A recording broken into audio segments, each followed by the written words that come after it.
નમસ્તે મિત્રો, ધર્મ મનીષ પંડ્યા ઓફિશિયલ ચેનલ પર હું મનીષ પંડ્યા આપ સૌનું સ્વાગત કરું છું. મિત્રો, આજે સાંભળીએ પવિત્ર પુરુષોત્તમ માસની વાર્તાઓમાં અધિક માસની અમૃતધારામાં અમૃતધારા પહેલી કાંઠા ગોરની વાર્તા. પવિત્ર પુરુષોત્તમ માસ આવ્યો છે. ભાવિક સ્ત્રી પુરુષો પુરુષોત્તમ ભગવાનનું રટણ કરતા નદીએ નાહવા જાય છે. નાહીને કાંઠા ગોરને પૂજે છે. પુરુષોત્તમ મહિનાની કથા વાર્તા સાંભળે છે અને મુખે પ્રભુનું રટણ કરતાં કરતાં ઘેર આવે છે. આખા ગામમાં ભક્તિભાવ ઉભરાઈ રહ્યો છે. સાસુ વહુ નદીએ નાહવા જાય છે. દેરાણી જેઠાણી નદીએ નાહવા જાય છે. નણંદ ભોજાઈ નદીએ નાહવા જાય છે. મા દીકરી નદીએ નાહવા જાય છે. એ ગામમાં એક ડોશી રહે છે. તેને 2 દીકરા છે, 2 વહુઓ છે. છતાં ડોશીએ જુદા રહેવું પડે છે. 2 વહુઓ પણ જુદી રહે છે. આમ ત્રણેય જુદા જુદા ઘરમાં રહે છે, પણ વારે તહેવારે ભેગા મળે છે અને આનંદ કરે છે. ડોશી રોજ સવારે નદીએ નાહવા જાય છે. નાના દીકરાની વહુ પણ નાહવા જાય છે. કાંઠાગોરનું પૂજન કરીને ઘેર આવે છે. પણ મોટા દીકરાની વહુને ધર્મ કરતાં ઘર તરફ વધારે રાગ છે. પૈસાનું અભિમાન છે, રૂપનું પણ અભિમાન છે. એટલે મારું ઘર, મારો ધણી, મારો દીકરો, મારી દીકરી, મારો પૈસો કરતી ઘરકુકડી થઈને ઘરમાં બેસી રહે છે. દેરાણી નદીએ નાહવા જાય છે અને જેઠાણી યાદ આવે છે.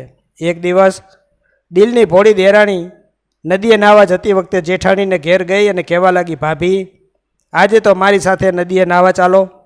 ત્યાં નાહી અને કાંઠાગોરનું પૂજન કરીશું, પુરુષોત્તમ મહિનાની વાર્તા સાંભળીશું અને પછી પ્રભુ સ્મરણ કરતાં ઘેર આવી જઈશું.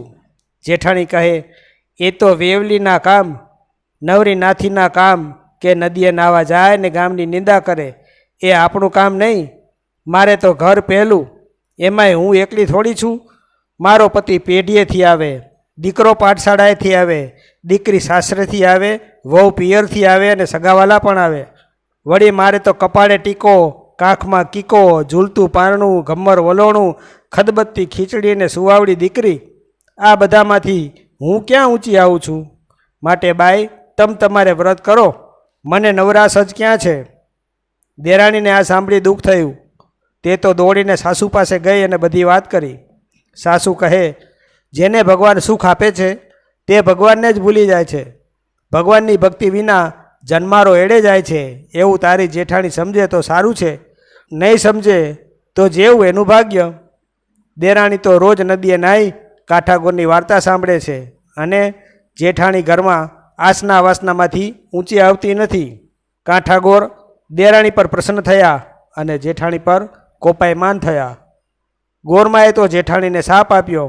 પરિણામ એ આવ્યું કે પતિ પેઢીએથી ન આવ્યો, દીકરો પાઠશાળાએથી ન આવ્યો, દીકરી સાસરેથી ન આવી, વહુ પિયરથી ન આવી, ન સગાવાલા આવ્યા કે ન સીમમાંથી ઢોર આવ્યા, ઝૂલતા પારણા અટકી ગયા, ઘમ્મર વલોણા ચાલતા બંધ પડી ગયા.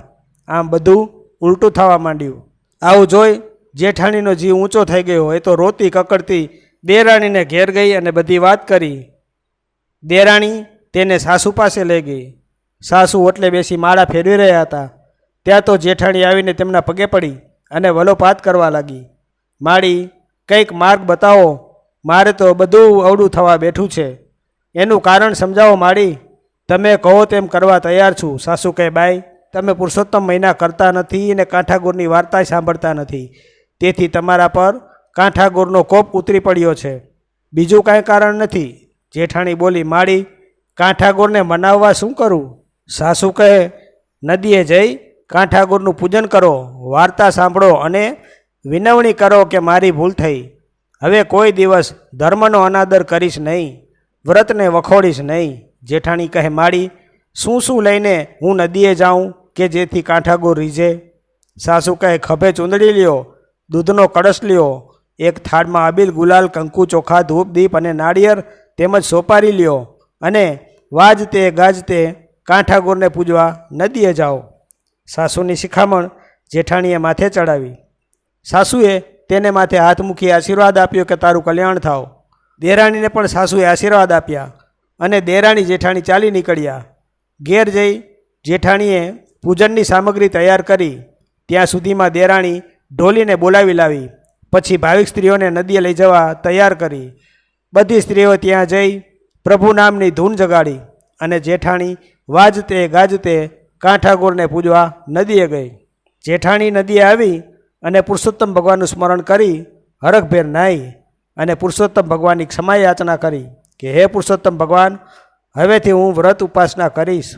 મેં વ્રતની અવગણના કરી તે બદલ ક્ષમા આપો. તેવી જ રીતે કાંઠાગોરને પણ કાલાવાલા કર્યા. પછી તેણે કાંઠાગોરની વાર્તા સાંભળી અને વિધિપૂર્વક કાંઠાગોરનું પૂજન કરી ચૂંદડી ચડાવી ખોળો પાથરીની માને પ્રાર્થના કરવા માંડી. હે ગૌરી માં, તમારે તો મોટું મન રાખવું જોઈએ. હું બાળક છું, અજ્ઞાન છું. કદાચ મારાથી ભૂલ થાય તો તમારે એને સુધારવી જોઈએ. માણસ માત્ર ભૂલને પાત્ર છે. અરે માળી, છોરું કછોરું થાય પણ માવતર કમાવતર ન થાય. માવતરે બાળકના બધા દોષ ઢાંકી દેવા પડે. હવેથી નિરંતર ધર્મ ધ્યાન કરીશ. સંસારમાં બહુ રચી પચી નહીં રહું. જેઠાણીને શ્રદ્ધા બેઠી કે ગોરમાં કલ્યાણ કરશે અને હરખભેર તે ઘેર પાછી ફરી તો થોડી જ વારમાં તેનો પતિ પેઢીએથી આવ્યો, દીકરો પાઠશાળાએથી આવ્યો, દીકરી સાસરેથી આવી, વહુ પિયરથી આવી. સગાવાલાથી ઘર ભરાઈ ગયું. સીમમાંથી ઢોર આવ્યા, ઝૂલતા પારના હિંચોડાવા લાગ્યા અને કમર વલોણા પણ ફરતા થઈ ગયા. મા કાંઠાગોર જેઠાણી ઉપર પ્રસન્ન થયા અને જેઠાણીને એવી સદબુદ્ધિ આપી કે તેણે દરેક અધિક માસ પુરુષોત્તમ માસ નાહવાનો, વ્રત કરવાનો, કાંઠાગોરને પૂજવાનો સંકલ્પ કર્યો અને બીજા દિવસથી તેણે પુરુષોત્તમ વ્રત આદર્યું અને માસની પૂર્ણાહુતિ થતાં ગામના બ્રાહ્મણોને લાડુ જમાડી દક્ષિણા આપી રાજી કરીને વિદાય કર્યા. દેરાણીને હરખનો પાર ન રહ્યો. મોટા દીકરાની વહુને સદબુદ્ધિ આવવાથી સાસુને સુખ ઉપજ્યું અને પુરુષોત્તમ માસ નાહવાથી, પુરુષોત્તમ વ્રત કરવાથી, કાંઠાગોરને પૂજવાથી કેટલો લાભ થાય છે તે ગામવાળાઓને સમજાવ્યું. બધા જેઠાણીની વાહ વાહ બોલવા લાગ્યા. જેઠાણીએ ત્યારથી ધન વૈભવનો ગર્વ કરવાનું છોડી દીધું અને બધું પ્રભુ કૃપાનું બળ છે તેમ માની દાન પુણ્ય કરવા માંડ્યું અને તેનો સંસાર સુખરૂપ ચાલવા લાગ્યો. કાંઠાગોર પૂજતા પાપ નષ્ટ થઈ જાય, સદબુદ્ધિને સુખ મળે, જીવન સફળ થઈ જાય. હે કાંઠાગોર, જેઠાણીને તમે દુઃખ આપ્યું એવું દુઃખ કોઈને ન આપશો, પરંતુ તમારું પૂજન કરનાર, વાર્તા સાંભળનારને જેઠાણીને આપ્યું એવું સુખ આપજો અને કલ્યાણ કરજો. બોલો જય પુરુષોત્તમ ભગવાન. તો મિત્રો, જો આપને આવા વિડીયો પસંદ હોય, આપને આવી ધાર્મિક વાર્તાઓ પ્રસંગો સાંભળવા ગમતા હોય તો આ ચેનલને લાઇક, શેર અને સબસ્ક્રાઈબ કરજો. ધન્યવાદ.